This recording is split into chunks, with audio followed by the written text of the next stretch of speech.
Hey everyone, when you order something online and it looks totally right, like the right size, right color, but then it shows up and it just doesn't quite work. Yeah. Well, imagine that, but with car parts. Yeah, that's That's what we're the diving into today.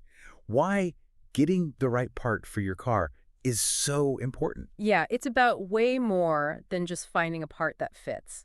We're talking about car part compatibility. Right. It's about safety and making sure that your vehicle runs efficiently. And today we're looking at the Toyota Land Cruiser. Okay, so Land Cruisers, those are the really tough ones, right? The off-road ones? Yeah, they're known for off-roading, they're known for towing heavy loads, so they really need their parts to work well together. Yeah. And a really good example of this is a part called the brake load proportioning sensing valve. Okay, I'm not gonna lie, I have no idea what that is. So this part is essential to the braking system, Okay. especially for a vehicle like the Land Cruiser.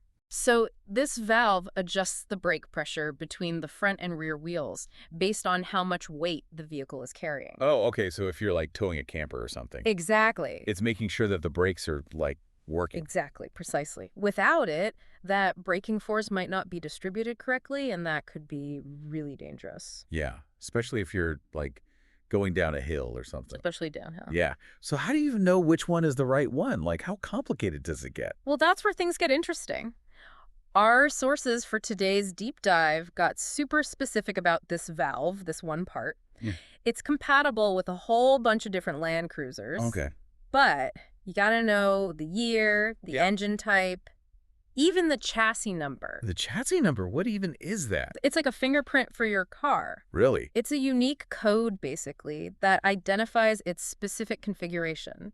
So even within, let's say, 1995 Land Cruisers, Okay. there are different chassis numbers, so Right. it gets really specific. So it's not just as easy as, like, searching brake valve for Land Cruiser. Yeah.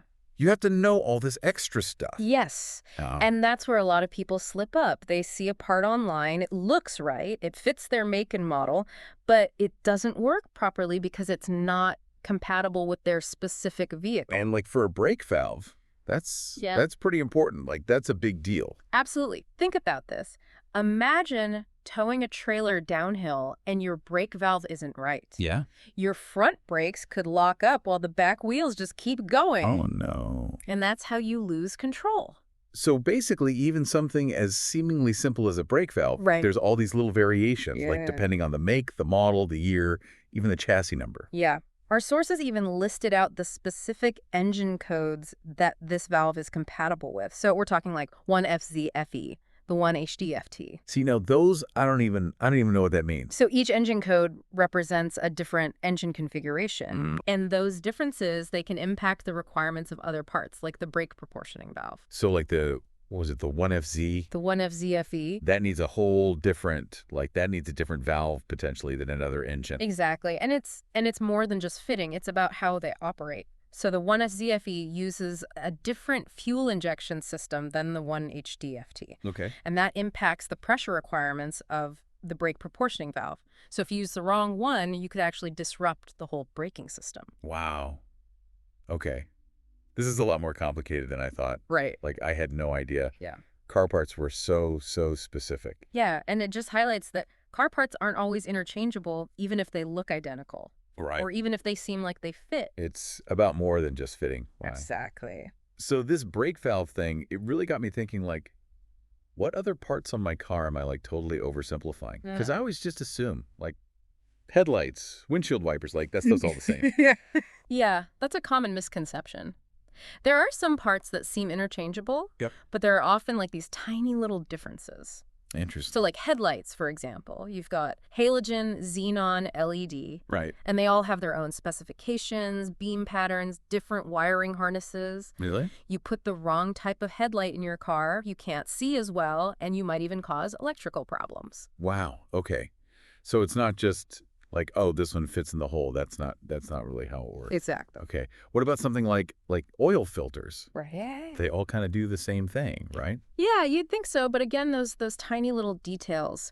Oil filters are designed to work with certain oil pressures and flow rates, Okay. and those vary depending on your engine. Right. So using the wrong filter, that could restrict oil flow, and then you're talking decreased engine performance, and maybe even engine damage. Oh, wow. Okay, so I'm sensing a theme here. It's like every car part has like its own little personality. And you gotta find the right match. Yeah, you don't want to mismatch personalities on a blind date. Right, exactly. You don't want to mismatch your car parts. So what's the best way, like for someone like me who's not, a car expert or whatever, Yeah. what's the best way to make sure that I'm getting the right parts? Always, always double check the compatibility before you buy a car part. Okay. Don't just trust the year or what somebody tells you. Right. You got to get all the information about your vehicle. We're talking make, model, year, engine code, and yeah, that chassis number. So it's like a detective game. Yeah. You gotta get all the clues. You got to consult reliable sources. Right, okay. And our sources for this little deep dive we did, Yeah. they had all that detailed information laid out. Right. And this is something to remember. We were looking at Landcruisers today, but this is true no matter what you drive. Okay. It doesn't matter what kind of car. So yeah, no matter what you drive, you got to do your research. Make sure you're getting the right parts for your car.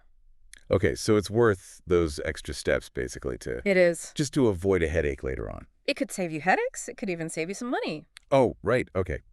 Speaking of saving money, our sources mentioned Cyril Auto, Yeah, right? it did. Yeah. That's where you can get that Landcruiser brake valve. Yeah. They even have a discount code, They do. which is awesome. Mm. I have to say, sometimes trying to find like a reliable place to buy car parts online, it's hard. Yeah, it can be. So it's really helpful when you find a place that, you can trust. Exactly. And while we're not out here to Right, endorse any particular company or anything, right. this is a great example of what to look for. Okay. They list the compatible engine codes. It's all right there. They make it easy. They make it easy. Awesome. See, I wish I had known about this site before. Uh-huh. This would have saved me a lot of trouble. Right. And it's one thing to save money, Right, but you don't want to do it if it means you're compromising your safety right, exactly. or the performance of your vehicle. Right. So to wrap things up for our listeners today, what's like the one big thing you want them to take away from all this?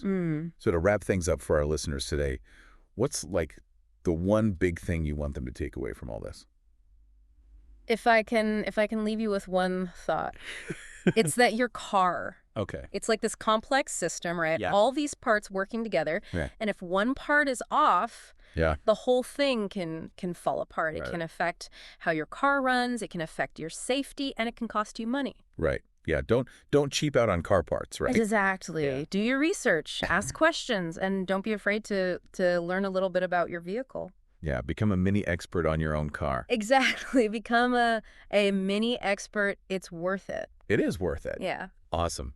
Well, that is all the time we have for today's deep dive. Okay. Thank you for joining us. We'll see you guys next time.